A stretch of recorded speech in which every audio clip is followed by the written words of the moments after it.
এখন বিদ্যালয়ৰ পৰীক্ষাত বাক্য ৰচনা কৰিবলৈ দিয়া হৈছিল 5টা শব্দ। পঞ্চম শ্ৰেণীৰ এখন উত্তৰ বহি দেখিলে আপুনিও আচৰিত হ'ব। ভিডিঅ'টো এতিয়াই এটা শ্বেয়াৰ কৰি চেনেলটো ফলো কৰি ৰাখক। জুবিন গাৰ্গক লৈ চৰ্চাত পঞ্চম শ্ৰেণীৰ এখন উত্তৰ বহি য'ত কৰিবলৈ দিয়া হৈছিল বাক্য ৰচনা। পঞ্চম শ্ৰেণীৰ পৰীক্ষাত এগৰাকী পৰীক্ষাৰ্থীয়ে জুবিন গাৰ্গক লৈ এনেদৰে বাক্য ৰচনা কৰিলে। প্ৰথমতে বাক্য ৰচনা কৰিব দিয়া হৈছিল ধুমুহাক লৈ। ইয়াৰ পিছত এজন পৰীক্ষাৰ্থীয়ে লিখিলে এনেদৰে, ধুমুহা। জুবিন দাই ধুমুহাৰ সৈতে বহু যুগৰ নাচোন কৰিছিল।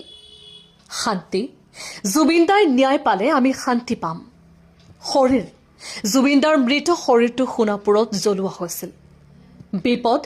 শ্যামকানু আৰু সিদ্ধাৰ্থ বিপদে হাত বাউল দি মাতিছে। পৰিচয়। আমাৰ অসমৰ পৰিচয় জুবিন দা। এয়া এগৰাকী পৰীক্ষাৰ্থীৰ মনৰ ভাৱ। পৰীক্ষাত আহিছিল এই আটাইকেইটা বাক্য ৰচনা কৰিবলৈ। পৰীক্ষাৰ বহি দেখি হতবাক শিক্ষক। এক প্ৰকাৰ এই 5টা বাক্য ৰচনা এনেদৰে কৰিলে য'ত জুবিন দা অবিহনে বাক্য ৰচনা অসম্পূৰ্ণ হৈ ৰ'ল। শিক্ষকেও নম্বৰ দিবলৈ বাধ্য হৈ গ'ল। সামাজিক মাধ্যমত অতি ভাইৰেল হৈ পৰিছে এই শিক্ষাৰ্থীজনৰ বাক্য ৰচনা কৰা বহীখন। News desk MF mix Assam.